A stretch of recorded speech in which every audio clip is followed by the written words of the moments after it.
जिस चैनल में सुधीर चौधरी काम करते हैं, चित्रा त्रिपाठी काम करती हैं, अंजना ओम कश्यप काम करती हैं, जिस चैनल के एंकर्स पर सबसे ज़्यादा मीम बनते हैं, जिस चैनल का जिक्र और चर्चा सबसे ज़्यादा रहता है, उस चैनल की इस समय जो हालत है वो इतनी खस्ता क्यों है कि किसी वक्त में नंबर 1 रहने वाला आज तक आज चौथे और 5वें पायदान पर घिसट रहा है। इतना ही नहीं, इस साल की जो दूसरी तिमाही है, जो दूसरा क्वार्टर है फाइनेंशियल ईयर का, उसमें उसका मुनाफा सिर्फ 7 करोड़ रुपीस पर आकर सिमट गया है और साथ ही 5 साल पहले जो इस चैनल के शेयर का दाम था, आज वो आधा रह गया है। आखिर क्या वजह है कि इतने चमकते चेहरे, इतने सारी पॉपुलैरिटी और इतने so called popular news anchors भी इस चैनल को बचा नहीं पा रहे हैं? आज के वीडियो में हम इसी बात पर चर्चा करेंगे। सबसे पहले समझना ये होगा कि कोई भी न्यूज़ चैनल पॉपुलर क्यों होता है। कोई भी न्यूज़ चैनल इसलिए पॉपुलर होता है क्योंकि उसे जनता देखती है। जब ये जनता देखती है तो इसे एडवर्टीजमेंट मिलते हैं, विज्ञापन मिलते हैं, बड़े बड़े ब्रांड इसके पास आते हैं कि आपको देश की जनता देख रही है, हम आपके चैनल पर अपना ऐड चलाएंगे और ये लीजिए उसका पैसा। आज तक ने न्यूज़ चैनल्स की दुनिया में बहुत बड़ी बादशाहत देखी है और बहुत लंबे समय तक नंबर 1 सबसे तेज़, सर्वश्रेष्ठ रहा है। लेकिन पिछले कुछ सालों के दौरान ये जो गिरता हुआ ग्राफ है ये बता रहा है कि पिछले कुछ सालों के दौरान, खासकर 2017 के बाद से आज तक ने आम लोगों के बारे में बात करना पहले तो कम किया और अब लगभग बंद कर दिया है। अब वो एक गुणगान चैनल बनकर रह गया है। आप जानते ही हैं मैं किसकी बात कर रहा हूँ। आप जब सरकार के गुणगान में लग जाते हैं तो सरकार आपको ये एश्योरेंस तो दे देती है कि हम आपको विज्ञापन देंगे, लेकिन आपके विज्ञापन को देखेगा कौन? जाहिर है जब आप जनता की बात नहीं करेंगे तो आपको देखने वाले भी नहीं होंगे, और वही आज तक के साथ हो रहा है। आज तक के साथ जो हो रहा है ये अपने आप में केस स्टडी है इस बात की कि अगर यही हाल रहा तो वो दिन दूर नहीं जब न्यूज़ चैनल्स के दर्शक अब तो आधे से भी कम रह गए हैं। बहुत जल्द न्यूज़ चैनल्स के दर्शक पूरी तरह बंद हो जाएंगे और ज़्यादातर चैनल्स को डिजिटल पर सिमटना पड़ेगा, और इसका क्रम शुरू हो भी चुका है। फिर चाहे जी की बात करें या न्यूज़ नेशन की बात करें या पिछले दिनों एबीपी न्यूज़ से 50 से ज़्यादा पत्रकारों को निकाले जाने की बात करें, अब ये समझ में आने लगा है कि सरकारी गुणगान को हमारे देश की जनता देखना नहीं चाहती है। हो सकता है सरकारी गुणगान करके आपको विज्ञापन मिल जाते हों, लेकिन मामला फिर वही ढाक के 3 पात का है कि विज्ञापन तो मिल गया, लेकिन फिर मुनाफा आपका 7 करोड़ कैसे रह गया, जहां आप अपने एक एक एंकर को 2 से 3 करोड़ रुपए की सालाना सैलरी दे देते हैं।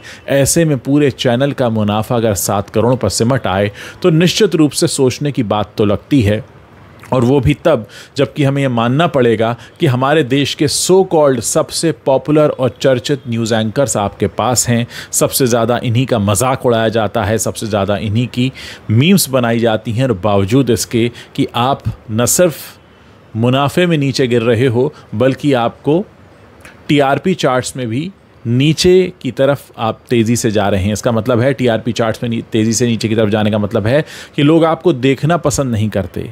अगर आपके चैनल पर आते हैं तो जल्दी स्विच कर देते हैं, दूसरे चैनल पर चले जाते हैं। इसीलिए आपको जो ब्रांड्स हैं उनकी एड रेवेन्यू नहीं मिलती, इसीलिए आपकी कमाई नीचे जा रही है। और सरकारी एश्योरेंस के भरोसे जो आप सरकार का गुणगान कर रहे थे उससे तो सिर्फ 7 करोड़ का ही मुनाफा हुआ है।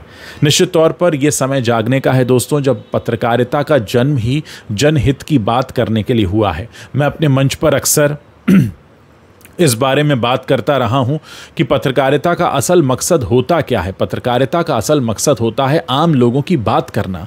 वो लोग जो बहुत छोटे शहरों में रहते हैं, बहुत छोटे घरों में रहते हैं, जिनकी अपनी सीमित ज़रूरतें हैं, जो मध्यम वर्ग है, जो निम्न वर्ग है, जो निम्न मध्यम वर्ग है, उनके हक़ की बात कौन करेगा? उनके हक़ की बात करना, उनके बारे में सवाल पूछना, अगर उन तक कोई सुविधाएं नहीं पहुंच रही हैं तो उसे उजागर करके दिखाना, सच्चाई दिखाना, आईना दिखाना, न्यूट्रल होकर बात करना, ये सारी बातें हम पिछले कुछ समय के दौरान लगभग भूलते से जा रहे हैं। और आज यही वजह है कि हमारे देश का आज तक जैसा न्यूज़ चैनल नीचे की तरफ जा रहा है। दोस्तों, बात सिर्फ यहाँ आज तक की नहीं है, बात पूरी न्यूज़ इंडस्ट्री की है। वो न्यूज़ इंडस्ट्री जिसका निर्माण इसलिए हुआ था कि सरकार के सामने आम जनता के सवाल रखे जाएंगे, लेकिन यहाँ होने ये लगा है कि सीधे चालीसा पाठ होते हैं प्राइम टाइम पर। सिर्फ व्यक्ति विशेष का महिमा मंडन, पार्टी विशेष का महिमा मंडन, धर्म विशेष का महिमा मंडन, ये होता रहता है। और ये कब तक होगा? क्या इसके बलबूते आपको एडवर्टीजमेंट मिलेंगे? क्या इसके बलबूते ब्रांड्स आपके साथ एसोसिएट होंगे? क्या इसके बलबूते आप एक प्रॉपर बिजनेस प्लान बना पाएंगे? लेकिन वो सब कुछ अब अधर में जाता हुआ दिखाई दे रहा है। इस समय TV9 भारतवर्ष हमारे देश का नंबर 1 चैनल बना हुआ है। सेकंड नंबर पर न्यूज़ 18 आता है और कहीं चौथे पांचवें पर ढूंढने पर आपको आज तक दिख जाएगा। हैरत इस बात की है कि इतने बड़े एंकर्स होने के बाद भी सुधीर चौधरी के बारे में कहा गया कि जी न्यूज़ की उन्होंने TRP काफ़ी समय तक ऊपर रखी अपने उस शो की वजह से, DNA की वजह से, लेकिन उन पर भी आरोप लगते रहे चरण वंदन के। इसके बाद वो आज तक में आते हैं, लेकिन आज तक में आने के बाद भी आज तक की TRP में कोई सुधार नहीं आता है। ये अपने आप में एक बहुत बड़ी चिंता का विषय एक नागरिक के तौर पर है कि एक हमारे देश का जिम्मेदार, सो कॉल्ड जिम्मेदार न्यूज़ हाउस इतनी तेज़ी से अगर नीचे जा रहा है, इसका मतलब ये होता है कि जनता के हितों की अनदेखी की जा रही है और सरकार से जो सब्सिडी ली जाती है उसका गलत इस्तेमाल हो रहा है सरकारी गुणगान करने में। दोस्तों, ये स्थिति किसी से छिपी हुई नहीं है और ये जो बिज़नेस रिपोर्ट्स प्रकाशित होती हैं साफ तौर पर बताती हैं कि आपकी अंदरूनी हालत क्या है। अगर एक देश के सबसे बड़े न्यूज़ चैनल का ये हाल हो चुका है तो आप यकीन मानिए कि देश की न्यूज़ इंडस्ट्री का यही हाल हो रहा है। यही वजह है कि बहुत से पत्रकार अपनी नौकरियां खो रहे हैं।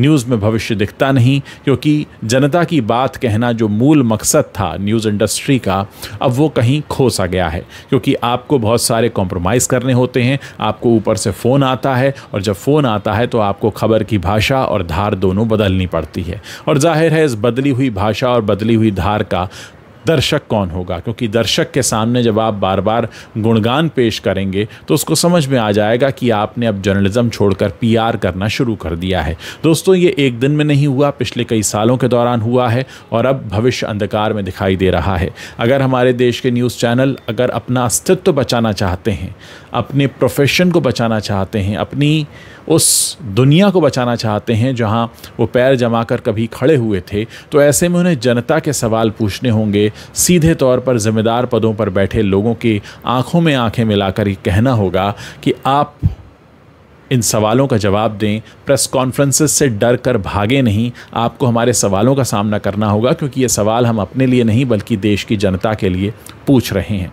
ये बात सही है कि हमारे देश में कई ऐसे पत्रकार हैं जिन्होंने गुलाबी नोट में चिप होने का झूठा दावा किया, जो तिहाड़ की यात्रा भी कर आए, जिन्होंने कई तरह के झूठ लोगों के बीच फैलाए, लेकिन फिर भी अगर लोगों के मन की बात यहाँ रखी जाएगी तो बहुत हद तक संभव है कि गर्त में जाती इस इंडस्ट्री को बचाया जा सके। नहीं तो कोई बहुत बड़े आश्चर्य की बात नहीं होगी जब आप ये सुनेंगे कि हमारे देश के सैटेलाइट न्यूज़ चैनल्स में अब इक्का दुक्का ही बचे हैं, ज़्यादातर या तो डिजिटल पर शिफ्ट हो गए या उनका स्वरूप अब बदल चुका है।